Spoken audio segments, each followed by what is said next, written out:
Anthropic just dropped the biggest model release of the year. Maybe of all times, I think. Claude Mythos is live and it is called Fable 5 for all of us.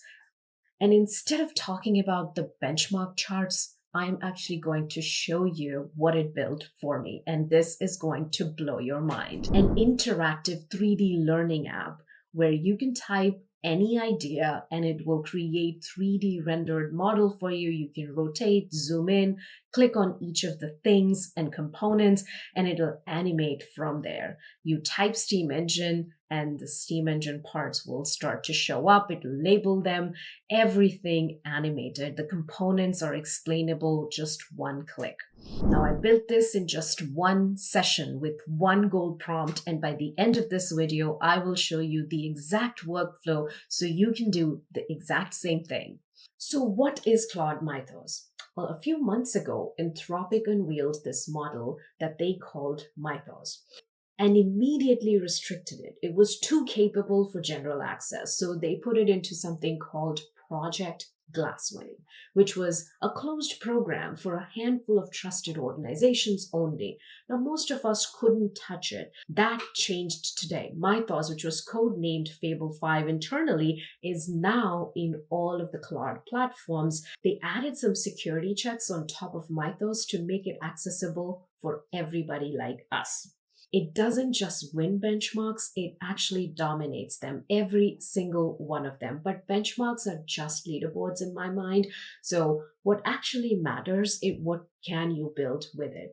And that's where we're going to go now. But before we get into that demo, and we are getting there really, really fast, there's one thing that you really need to understand about how to use this model differently. Because if you just prompt Mythos the same way as you prompted your Opus or any other model, you're going to get maybe 40% of what it can do. With every model before this, your job was to be a reviewer. Claude does the step, you check it and you correct it and you give it the next step. You were the quality control layer at every stage. Now, with Mythos, that flips. The quality is handled. Your job is now direction, not inspection. And you give it an end goal, a big, ambitious one, and it figures out the plan. It builds, tests, self-corrects, and then keeps going until the goal is met. Now, Anthropic calls this the goals and loops model, and you set the destination. Claude drives it. I've written an entire blog about loops and how to execute them. I'll link that in the description below if you want to check that out. Now, 3 tips that are straight coming from this blog that they launched. Number 1 is treat it as a thought partner, not a tool. Ask for its opinion before you start building. Number 2 is give it goals, not steps. And number 3 is be more ambitious. The things that you thought were too complex to build with AI, that bar has just moved with this model. So here I am in my demo.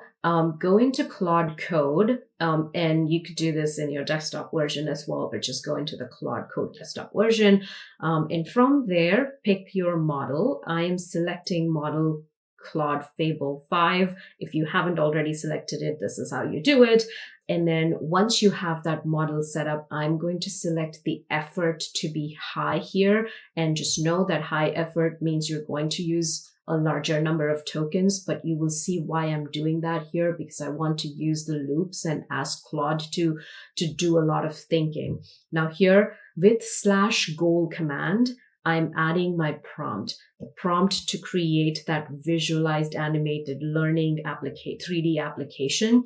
Now, the biggest thing with the /goal command is that Claude will continue to think through and create the subagents to do the work behind the scenes. I have a little section in my prompt where I'm asking it to not build anything before you ask me some clarifying questions. And this is the key part. It starts to ask me those questions. And only after I've given clarifications on what these answers are going to be, it starts to build. And when it does the building, the /goal command really helps because it then goes and creates these subagents and starts spinning the work off to different subagents. And in the loops, it is doing the checking and the validation for each of the different sections and the agent's work.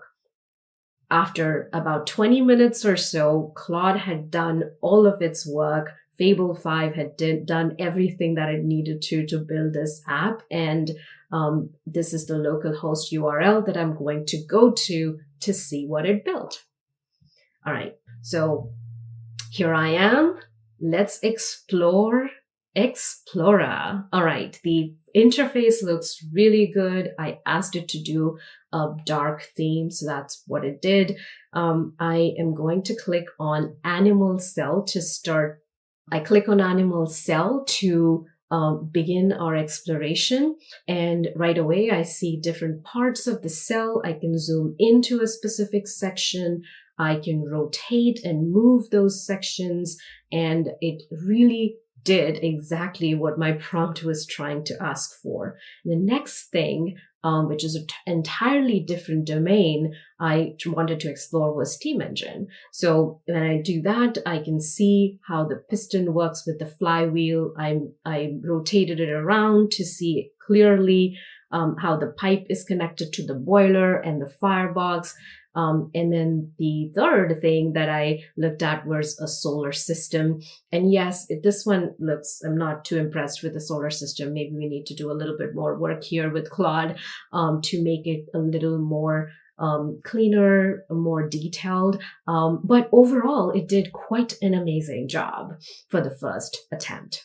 So here's what I want you to actually think about here, because this isn't just a really cool demo. This is the kind of learning and theoretically putting it together is what is important here. But building something like Explorer, where the model generation is dynamic, the interactions are context aware, and the animations are semantically tied to what each component does, that would have taken a team of developers quite a good amount of time. Now, Mythos built it in one session because it's not just writing code, it's making architectural decisions, choosing the right rendering approach per model type, wiring those interaction states, and it's doing all of that against a goal, not a spec sheet. And that is where the difference is.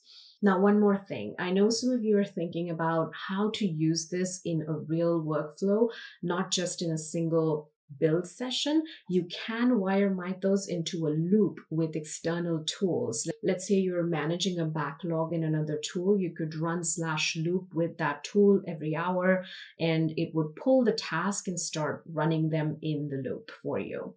With the idea of the loops, you stop managing the steps and you start managing the queue and the work. That workflow shift is where this type of model makes it possible to scale.